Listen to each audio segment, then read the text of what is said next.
Becoming Sister Wives, Chapter 5, Part 7. She is so sensitive and aware of what I need that she's always a step ahead. We have learned to respect each other's marriages, and out of this, our own friendship has grown beyond strong. Of course, there can always be little silly struggles I have with my sister wives. We all figure out how to interact with another sister wife in front of us when we're all together at one wife's home, and the family get together at the end, and we all learned that we need to allow Cody a little time and space with each wife as she leaves to go home with her children. It would be uncomfortable for all of us to be standing there waiting to leave as he went down the line of kissing each of us goodnight. I want more privacy than that, and I think each wife deserves the same thing. There's an emotional intimacy that Cody has with each of his wives that is private and personal to each of us, and we need to allow one another the same time and space to embrace it. Some might think after being married for so long, it wouldn't bother us to see Cody kissing and hugging or saying I love you to someone else. It really has a more matter of respecting one another's space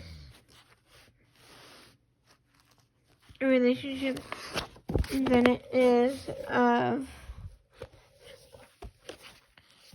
jealousy. It's not a hard and fast rule, but I believe that one of the key factors in being a good sister wife is having the ability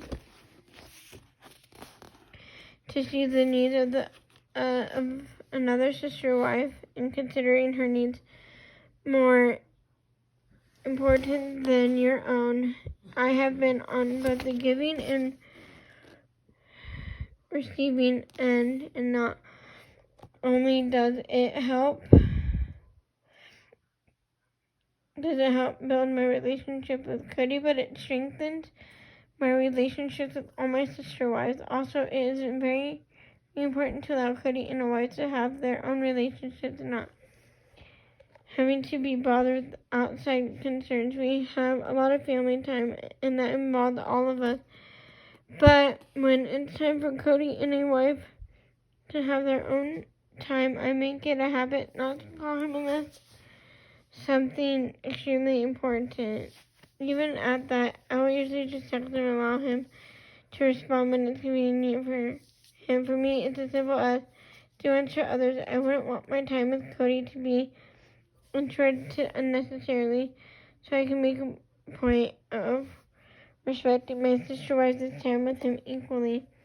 One of the benefits of plural marriage is that you are forced to confront your own weakness of character and work on being the best wife, sister wife, and mother you can be. I'm confident that I would not be the person I am today if I had chosen a monogamous marriage. When Robin married Cody, she thanked Janelle, Christine, and me for training him to be a good guy. He is not like myself.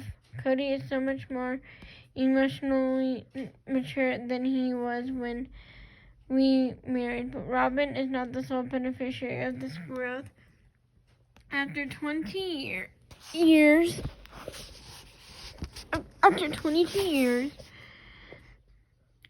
Cody and I are better than ever. We share a deep and passionate love and finally understand each other's love language. When we moved to Las Vegas, we soon discovered that we weren't going to be able to find a house both large enough for the family and with the specific qualities we needed. We decided instead on 4 separate homes so each wife and her children would have the space they need to nurture their individual relationships with Cody, while at the same time choosing homes close enough that we could still function as a family.